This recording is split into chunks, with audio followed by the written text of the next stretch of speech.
edhe një seancë të radhës, pra ku partitë opozitare, subjektet opozitare vazhdojnë blokadën apo vazhdojnë taktikat bllokuese në konstituimin e kuvendit.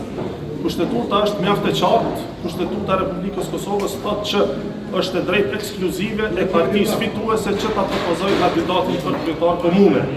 Dërsa për dallim prej mënyrës se si formohet qeveria ku partia fituese duhet sigurojë edhe shumicën tek votimi për kryesinë e kuvendit, për kryetarin dhe nënkryetarët, kemi edhe interpretimin e gjykatës kushtetuese ku kërkohet që të gjithë deputetët duhet të jenë prezent dhe kanë për obligim që të votojnë.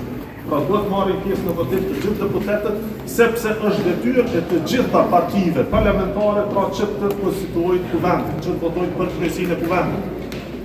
Po të ishte që partia fituese duhet siguroj shumicën tek kryetari i kuvendit, atëherë do të kishim problemin e radhës më një herë, do të bllokohej situata dhe konstituimi, sepse kjo do t'i binte që pastaj partitë opozitare nuk do t'i kishin 61 vota për formimin apo për votimin e nënkretarëve të tyre.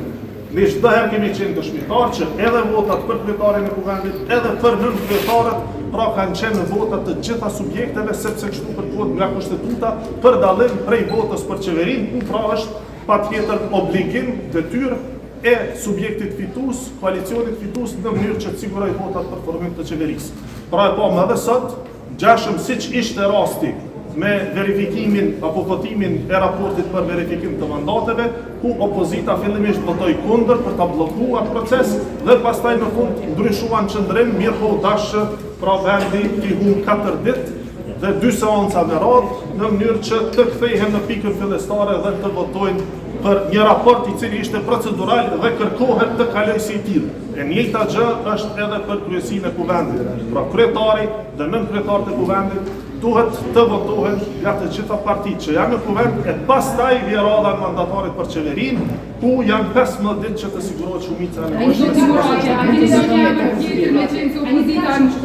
Kandidati jonë, siç edhe e përmendi pra Blau Konjuca, është vazhdon të jetë pra Gulena Haxhiu.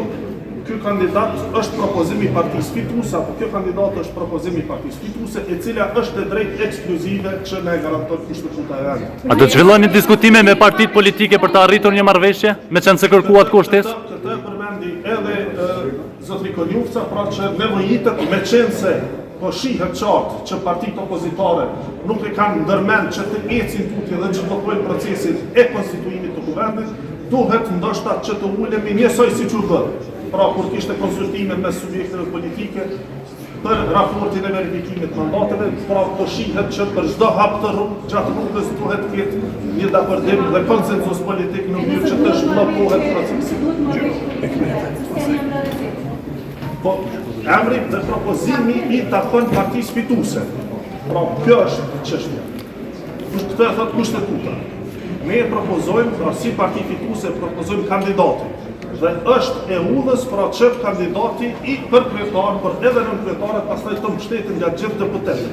Po të hynim në këso lojra, ku kandidatët apo kandidati i partisë fituese kontestohet nga parti tjera, pastaj do të përfundoni me njëherë në blokad në hapin e dytë, sepse njëjta gjë do të pritet të ndodhte edhe për nënkretarët.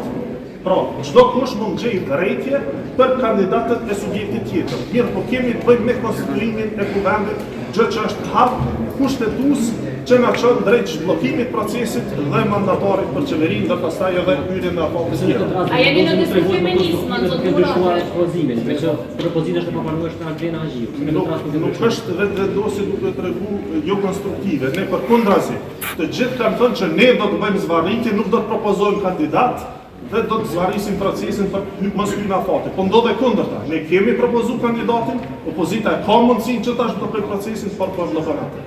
Çështja e votave për mandatarin e qeverisë vjen tek pasi të zhbllokohet ky proces. Aktualisht pra jemi në këtë proces ku nevojitet që të konstituohet kuvendi duke votuar kryesinë, kryetari dhe nënkretari.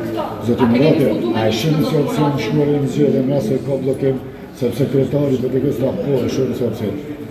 Çdo herë ekziston opsioni i zgjedhjeve me synojmë pra që të mos vije puna deri aty, sepse ajo opsion çdo herë ekziston. Sa herë që ka blokada, por edhe për shkuar në zgjedhje nevojitet konstituimi i kuvendit.